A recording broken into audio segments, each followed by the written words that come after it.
ایسے بھولے تجھے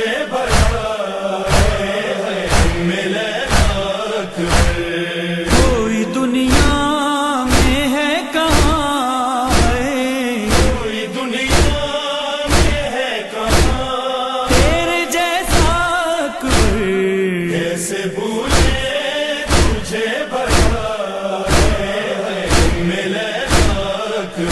یہ تھی ام حبیبہ ایک بہن دوسری بہن میمونہ، ان کی شادی بنو ثقیف جو 3-4 مشہور قبائل تھے عربوں کے اندر، اس کے اندر جہاں بنو ہاشم کا ایک مقام تھا، وہاں بنو ثقیف اپنے جرت اور اس کے ساتھ حسن و جمال، اس اعتبار سے یہ قبیلہ بڑا ممتاز قبیلہ تھا۔ ایک بیٹی ابو سفیان کی میمونہ نام، وہ بیاہی گئی، بنو ثقیف کے ایک سردار تھے جن کا نام تھا ابو مرہ، ان کو یہ بیاہی گئیں، یہ وہاں پہ جا کے رہیں، مومنہ تھیں، مسلمان تھیں، شوہر بھی اور یہ بھی۔ جیسے جیسے اس گھر میں رہتی تھیں تو اسلام کے پرستار تھیں، اسلام کی نام لیوا تھیں۔ اگر زندگی میں کوئی تاریک پہلو تھا تو صرف یہ کہ ابو سفیان کی بیٹی ہیں۔ کبھی خیال آ جاتا تھا کہ میں اس دشمن خدا و رسول کی بیٹی ہوں تو انہیں بڑی ندامت سی محسوس ہوتی تھی۔ ہوتے ہوتے اس گھر کے اندر اللہ نے ان کو ایک چاند سی بیٹی عطا کی۔ جب بیٹی ملی تو اب طے ہوا کہ اس کا نام کیا رکھا جائے۔ اس زمانے میں چونکہ بچی اپنے حسن و جمال کے اعتبار سے غیر معمولی تھی، اس لیے سوچا گیا کہ اس کا نام بھی اسی حوالے سے رکھا جائے۔ سرزمین عرب کی ایک لیجنڈری پرسنالٹی تھی جس کا نام لیلا ہے۔ لیلا مجنون کا واقعہ آپ نے سنا ہے نا، تو حسن و جمال کے اعتبار سے لیلا کی شہرت تھی، تو کہا کہ اس کو ہم ام لیلا قرار دیتے ہیں۔ یہ لیلا کی ماں ہے، میمونہ کی بیٹی، ابو برہ کی بیٹی، نام اس کا ام لیلا رکھا گیا۔ اب ام لیلا پیدا ہوئی، اس خالص اسلامی ماحول کے گھرانے میں پروان چڑھتی رہیں۔ ہوتے ہوتے جب کبھی یہ سنتی تھیں کہ ان کا نانا ابو سفیان ہے تو یقیناً ان کو اذیت ہوتی تھی، لیکن وقت نے اب دل پہ اتنا مرہم رکھ دیا تھا کہ ابو سفیان کا خیال نہیں آتا تھا۔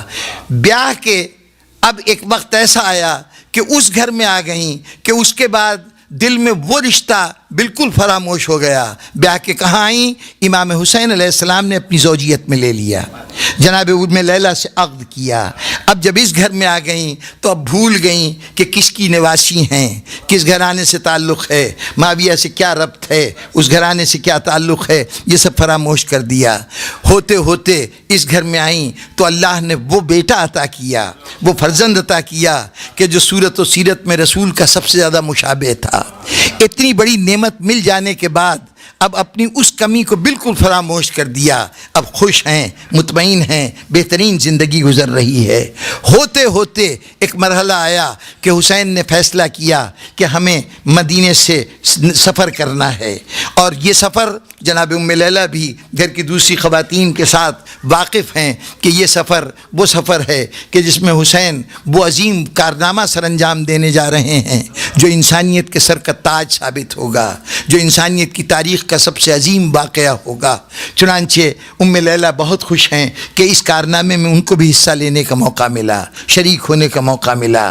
اب ذہن میں بالکل یہ تصور نہیں ہوگا کہ میں کون ہوں اور میرا ماضی یعنی میرے نانا یا میرے نانی کون تھیں، یہ سب چیزیں تصور میں نہیں ہیں۔ لیکن جب امام حسین علیہ السلام نے یہ فیصلہ کیا کہ ہمیں سفر درپیش ہے تو جناب ام لیلا کی جہاں ایک بیٹا تھا وہاں اللہ نے ایک بیٹی بھی عطا کی تھی، اس کا نام بھی فاطمہ حسین نے رکھا تھا۔ حسین کی ساری بیٹیوں کے نام فاطمہ ہیں، حسین کے سارے بیٹوں کا نام علی ہے، اس کا نام فاطمہ رکھا تھا۔ اچانک امام نے اعلان فرمایا رباب بھی جائے گی، رباب کے ساتھ اس کا ننھا بچہ علی اصغر بھی جائے گا، ان کی چھوٹی سی بچی سکینہ بھی ساتھ جائے گی، زینب بھی جائیں گی، ام کلثوم بھی جائیں گی، لیلا تم بھی جاؤ گی، اور ام لیلا جہاں تم جاؤ گی تمہارے ساتھ تمہارا بیٹا علی اکبر بھی جائے گا۔ اس مرحلے پر اچانک زبان امامت سے یہ لفظ نکلے کہ فاطمہ ساتھ نہیں جائے گی، فاطمہ ساتھ نہیں جائے گی۔ حسین نے یہ کہا، مزاج حسین کو سمجھنے والی ام لیلا فوراً سمجھ گئی کہ یہ مسئلہ کیا ہے، حسین نے فاطمہ صغریٰ کو کیوں روکا ہے۔ یہی خیال آیا ذہن میں، اس لیے روکا ہے کہ اگر فاطمہ صغریٰ ہمارے ساتھ چلی گئی، یہ فاطمہ صغریٰ کون ہے؟ ام لیلہ کی بیٹی. ام لیلہ کون ہے؟ میمونہ کی بیٹی. میمونہ کون ہے؟ ابو سفیان کی بیٹی. یعنی ام لیلہ معاویہ کی یوں سمجھیے کہ بھائی کا بیٹا یزید ہے اور بہن کی بیٹی ام لیلہ ہے. میمونہ کی بیٹی ام لیلہ ہے اور یزید معاویہ کا بیٹا ہے. اب یہ ذہن میں خیال آیا کہ اگر کہیں یہ بیٹی اس یزید کے دربار میں پہنچ گئی تو ہو سکتا ہے کہ اس کی خاندانی عصبیت کوئی توجہ دلا دے کہ یہ کوئی غیر نہیں ہے، تمہاری پھوپھی زاد بہن ہے. تو اس صورت میں یقیناً یزید یہ رویہ اختیار کرے گا کہ باقی بیویوں سے ان کو الگ کر لیا جائے اور ان کو الگ لے جا کے محل میں آرام سے رکھا جائے. حسین کی غیرت اس بات کو گوارا نہیں کر سکتی تھی، چاہے سبب کچھ ہو، لیکن زینب و ام کلثوم قید میں جائیں اور حسین کی بیٹی قید میں جانے کے بجائے محل میں رکھی جائے، حسین یہ برداشت نہیں کر سکتے تھے. پھر قیامت تک سادات کا سر شرم سے جھک جاتا اگر حسین کی بیٹی یزید کے محل میں چلی جاتی. اس لیے امام حسین نے جناب فاطمہ صغریٰ کو ساتھ نہیں لیا. وجوہات ہمارے ذاکرین اکثر بیان کرتے ہیں کہ اس لیے ساتھ نہیں لیا کہ ان کی شباہت بہت زیادہ جناب سیدہ سے تھی. یہ نہیں چاہتے تھے امام حسین کہ جناب سیدہ بے پردہ پھرائی جائیں، ان کی شکل کی خاتون پھرائی جائے. جناب والا یہ بات جب ذہن میں آتی ہے تو ساتھ ہی سوال پیدا ہوتا ہے، کیا ام کلثوم جناب زینب یہ کیا ماں کی شکل نہیں رکھتی ہوں گی؟ جناب زینب تو کہلاتی ثانی زہرا ہیں. تو اگر ثانی زہرا بے پردہ پھرائی جا سکتی ہے تو حسین کی بیٹی اگر بے پردہ پھرائی جاتی تو حسین کے لیے یہ بات کچھ زیادہ مختلف نہ ہوتی.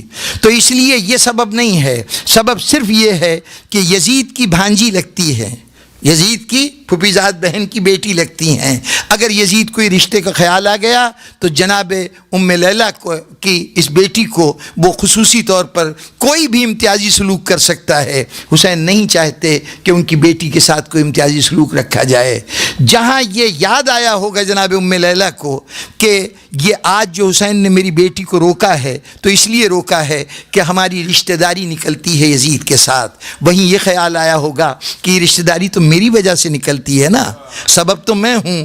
اگر اس کو روک رہے ہیں تو مجھے کیوں لے جا رہے ہیں؟ فوراً معرفت حسین رکھنے والی ام لیلہ کو یہ احساس ہوا ہوگا کہ مجھے اس لیے لے جا رہے ہیں کہ میں یزید کے دربار تک نہیں جاؤں گی. مجھے قدرت وہ مرحلہ نہیں آئے گا کہ میں یزید تک کے دربار تک جاؤں. اور یہی ہوا. تاریخ میں جناب ام لیلہ کربلا تک موجود ہیں، ان کا ذکر ملتا ہے. یزید کے دربار میں ام لیلہ موجود نہیں ہیں.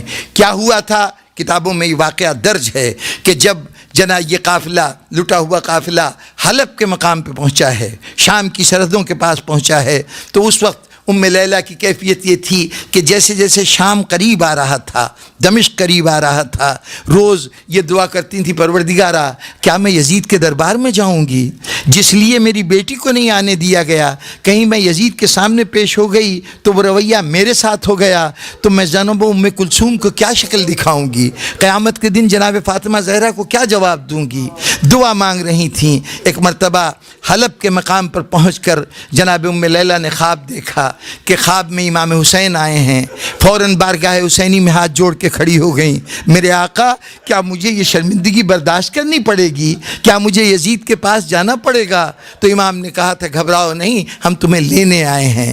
بس وہیں سے بیدار ہوئی تھیں اور بے ساختہ سید سجاد سے کہا تھا بیٹا سید سجاد خدا حافظ، میرا وقت آخر آ گیا. سامعین گرامی ابھی مجھے بڑی طویل منزل طے کرنا ہے، لیکن یہاں پر ایک جملہ کہنے کو دل چاہ رہا ہے. عالم غربت میں کسی قیدی کے ساتھ اس کا کوئی ساتھی دنیا سے بچھڑ جائے، ظالموں کے قبضے میں ہو، ذرا سوچئے سید سجاد کے لیے کتنا مشکل کام ہوگا. حلب میں سیدہ کی جناب ام لیلہ کی قبر بنائی، ان کو دفن کیا. عجیب قسمت ہے سید سجاد کی. زندگی میں ایک نہیں 3 لاشیں سید سجاد کو تنہا دفن کرنے پڑے ہیں. 3 لاشوں کی تدفین تنہا کی ہے. اس میں سے ایک لاش ماں کی تھی جناب ام لیلہ کی، جن کو حلب میں دفن کیا. ایک لاش پھوپھی کی تھی جن کو دمشق میں دفن کیا، اور ایک بہن کی لاش تھی جسے قید خانے میں دفن کیا. یہ 3 لاشیں دل چاہتا ہے کہ پوچھوں مولا آپ نے یہ تینوں لاشیں اٹھائیں، اس میں سب سے مشکل منزل کون تھی؟ حسین کہیں گے عالم غربت میں ماں کو دفن کرنا بھی بڑا مشکل تھا، عالم تنہائی میں پھوپھی کو دفن کرنا بھی بڑا مشکل تھا، لیکن کاش تم دیکھتے کہ میں نے بہن کو کیسے دفن کیا۔